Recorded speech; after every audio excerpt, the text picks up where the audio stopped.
দেখো বন্ধুরা, মজাদার ভর্তা আমার রেডি। এটা লাকড়ির চুলায় পুড়িয়ে বেগুন ভর্তা করেছি, সাথে গরম গরম ভাত। যদি পরোটা দিয়ে খেতে চাও সেটাও খেতে পারবা, খেতে কিন্তু অতুলনীয় হয়েছে। আর ভর্তার কালারটা বন্ধুরা জাস্ট একবার দেখে নাও, যেরকম দেখতে লোভনীয় হয়েছে, খেতে কিন্তু অসম্ভব মজা হয়েছে। আর এরকম ভর্তা যদি থাকে শীতের সকালে, আর কিছু লাগবে না বন্ধুরা, একদম জমে যাবে।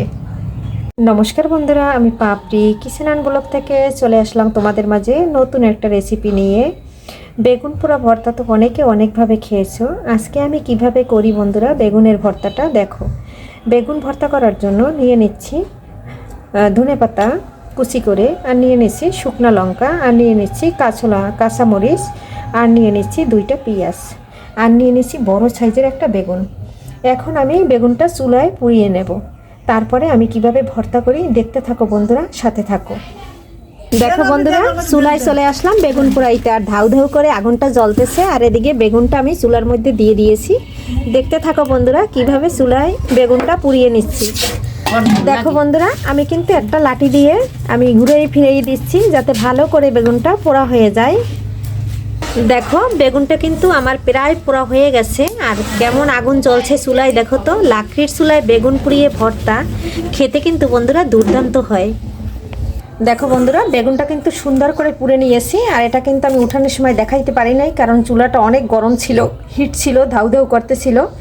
আর এখন কিন্তু তুলে নিয়েছি, এখন আমি ধুয়ে নেব। আর এখানে কিন্তু একটু কালিও ভরে নাই। দেখো বন্ধুরা, ধুয়ে নিয়েছি, আর বেগুনটা কিন্তু একদম তুলতুলে সিদ্ধ হয়ে গেছে। আমার ভিডিও কাছে এবং দূরে, দেশ ও দেশের বাহির থেকে যারা দেখছো তাদেরকে অসংখ্য অসংখ্য ধন্যবাদ এবং অনেক অনেক শুভকামনা, ভালোবাসা, দোয়া রইল অবিরাম। আর কত সুন্দর ছোকলা উঠে যাচ্ছে দেখো, আর বেগুনের ভিতরের কালারটা দেখো বন্ধুরা, দারুণ হয়েছে না? দেখো বন্ধুরা, পুরো বেগুনটা কিন্তু আমি সুন্দর করে একবারে উপরের খোসাটা উঠিয়ে নিয়েছি।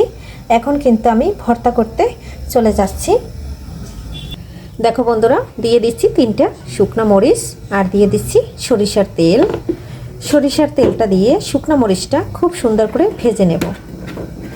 আর ভর্তায় যদি শুকনো মরিচ দেওয়া হয় বন্ধুরা, খুব সুন্দর একটা ফ্লেভার আসে, আর খেতেও কিন্তু দুর্দান্ত হয়। মরিচটা ভাজার সময় সামান্য একটু লবণ দিয়ে দিচ্ছি। লবণটা দিয়ে মরিচটা ভাজলে একটু তাড়াতাড়ি ভাজা হয়, ভিতরটা একদম বিচিগুলানো ভাজা হয়ে যায়।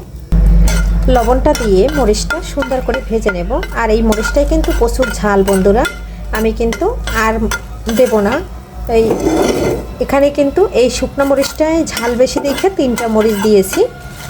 আর বন্ধুরা, পোড়া বেগুনের ভর্তা, এরকম লাকড়ির চুলায় পুড়িয়ে নেওয়া বেগুনের ভর্তা কে কে পছন্দ করো কমেন্টে জানাতে পারো। মরিচটা ভাজা হয়ে গেছে, তুলে নিচ্ছি। এই তেলের ভিতরে দিয়ে দেব পেঁয়াজ। বড় সাইজের 2টা পেঁয়াজ কেটে নিয়েছি, কারণ ভর্তাটা একটু পেঁয়াজ বেশি দিলে ভালো লাগবে। আর আমরা কিন্তু কাঁচা পেঁয়াজ ভর্তায় দেই না, তার কারণ আমাদের বাসায় কেউ কাঁচা পেঁয়াজ খেতে চায় না। কাঁচা পেঁয়াজে প্রচুর গ্যাস হয়, অনেকে খায়, পছন্দ করে, আমরা কেউ পছন্দ করি না। এর জন্য কিন্তু বন্ধুরা আমি কাঁচা পেঁয়াজটা ব্যবহার করি না।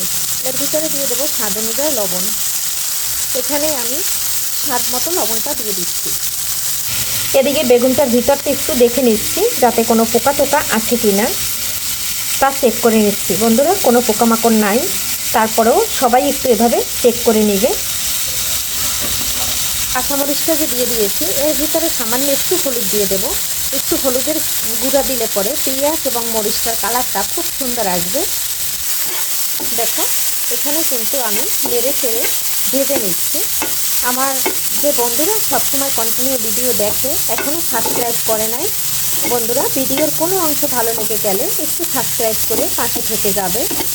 আর যে বন্ধুরা আমার সবসময় ভিডিও দেখো বা এখনও দেখতেছো, বা এখনও কে কে দেখতেছো আমি তো জানি না, তবে বন্ধুরা যদি লাইক না দিয়ে থাকো প্লিজ বন্ধুরা একটা লাইক দিয়ে কন্টিনিউ করে নেবে, কারণ তোমাদের একটা লাইকের কারণে আমি যেতে পারবো নতুন নতুন বন্ধুদের কাছে। দেখো পেঁয়াজটার কত সুন্দর কালার আসছে না? আর আমি পেঁয়াজটা কিন্তু কড়া করে ভাজবো না। এ পর্যায়ে কিন্তু আমি দেখো পেঁয়াজের কালারটা একবার একটু কাছের থেকে দেখাইয়ে নেই। কাঁচা পেঁয়াজ দেওয়ার থেকে এভাবে যদি হালকা করে পেঁয়াজটা একটু ভেজে নেওয়া হয়, তাহলে কিন্তু ভর্তার স্বাদ দ্বিগুণ বেড়ে যায় বন্ধুরা। পেঁয়াজটা ভাজা হয়ে গেছে, এদিকে আমি হাত দিয়ে সুন্দর করে বেগুনটা মেখে নিচ্ছি। বেগুনটা মেখে নিয়ে আমি ওই পেঁয়াজের মধ্যে দিয়ে দেব, কারণ এখানে দেখো একটু জল বের হয়েছে, যাতে এই জলটা সম্পূর্ণ টেনে যায়, তাহলে কিন্তু ভর্তাটা খেতে বেশি ভালো লাগবে। আর যে ধুনগে পাতাটা আমি কুচি করে নিয়েছি একটু বড় বড় করে, সেটাও এর ভিতরে দিয়ে খুব সুন্দর করে মেখে নিচ্ছি। দেখতে তো পারছো বন্ধুরা, কারণ এই ভর্তায় যদি এই বেগুনের জলটা থেকে যায় তাহলে কিন্তু খেতে ভালো লাগবে না, একটু কেমন জানি পানসে পানসে লাগবে। সেক্ষেত্রে কিন্তু আমি এই জলটা খুব সুন্দর করে চুলায় দিয়ে শুকিয়ে নেব। দেখো আমি ভর্তাটা কিন্তু একদম মেখে নিয়েছি। দেখো বন্ধুরা, বেগুনটা কিন্তু দিয়ে দিয়েছি। এখন এই যে হালকা করে একটু নেড়ে ছেড়ে পেঁয়াজের সাথে মিশিয়ে নিচ্ছি বন্ধুরা। আর দেখো পেঁয়াজটা একটু হালকা হালকা ভাজা, আর এদিকে ধনে পাতাটা সবুজ সবুজ কালার, কত সুন্দর একটা কালার আসছে। আর এটা কিন্তু বেশি সময় লাগবে না বন্ধুরা, 1 মিনিটের মতো চুলায় রেখে দিলেই একদম জলটা কিন্তু সম্পূর্ণ শুকিয়ে যাবে। দেখো ভর্তার জলটা একদম সম্পূর্ণ শুকিয়ে গেছে, কারণ বেগুনটা পোড়া দিলে পরে ভিতরের যে একটা জল থাকে বেগুনের, সেটা কিন্তু বের হয়। সেই জলটা কিন্তু এভাবে শুকিয়ে নিতে হয়। এই পর্যায়ে চুলার জালটা আমি বন্ধ করে দিচ্ছি। পরের প্রসেসিংয়ে চলে যাব আমি। ওখানে তো লবণ দিয়ে দিয়েছি, আর কিছুটা লবণ আমি এখানে দেব। লবণ দিয়ে আমি এই যে শুকনো মরিচ 3টা সুন্দর করে একদম গুঁড়া করে নেব, কারণ একটু লবণ দিয়ে মরিচটা গুঁড়ো করলে খুব সুন্দর গুঁড়া করা হয়। আর আমি সম্পূর্ণ কিন্তু হাতেই করে নিয়েছি। তোমরা তো বন্ধুরা গ্যাসের চুলায় অনেকেই বেগুন পুড়িয়ে খাচ্ছ, একবার এরকম চুলায় বেগুন পুড়িয়ে ভর্তা করে দেখবা, টেস্ট কিন্তু দ্বিগুণ বেড়ে যায়। যেরকম টেস্ট সেরকম মানে খেতে অপূর্ব লাগে। এটা তোমরা ভাত, রুটি, পরোটা সাথে খেয়ে নিতে পারবা। দেখো আমি খুব সুন্দর করে একদম মিহি গুঁড়া করে নিয়েছি। অল্প এখানে দেখো অল্প সামান্য তেল নিয়ে নিচ্ছি। এখন আমি এই মরিচের ভিতরে দিয়ে দিচ্ছি, এটা সুন্দর করে মেখে নিলাম। এর ভিতরে আমি ভর্তাটা দিয়ে আবার ফিনিশিং মেখে নেব, তাহলে কিন্তু হয়ে যাবে আমার রেডি ভর্তা। দেখো বেগুনটা কিন্তু চুলার উপর দিয়ে নামিয়ে নিয়েছি, আর একদম গরম। ভর্তা কিন্তু আমার সম্পূর্ণ রেডি হয়ে গেছে। আমি সুন্দর করে শুকনো মরিচটা একদম মিলিয়ে নিয়েছি। গরম গরম ধোয়া ওঠা ভাত, শীতের সকাল, আর এরকম গরম গরম চুলায় লাকড়ির চুলায় বেগুন পুড়ে ভর্তা। বন্ধুরা চলে আসো আমার বাসায়, তোমরা সবার জন্য আমন্ত্রণ রইল। আজকের ভিডিওটা এখান থেকে বিদায় নিচ্ছি, পরবর্তীতে দেখা হবে নতুন কোনো ভিডিও নিয়ে। এ পর্যন্ত সবাই ভালো থাকো, সুস্থ থাকো, বাই বাই।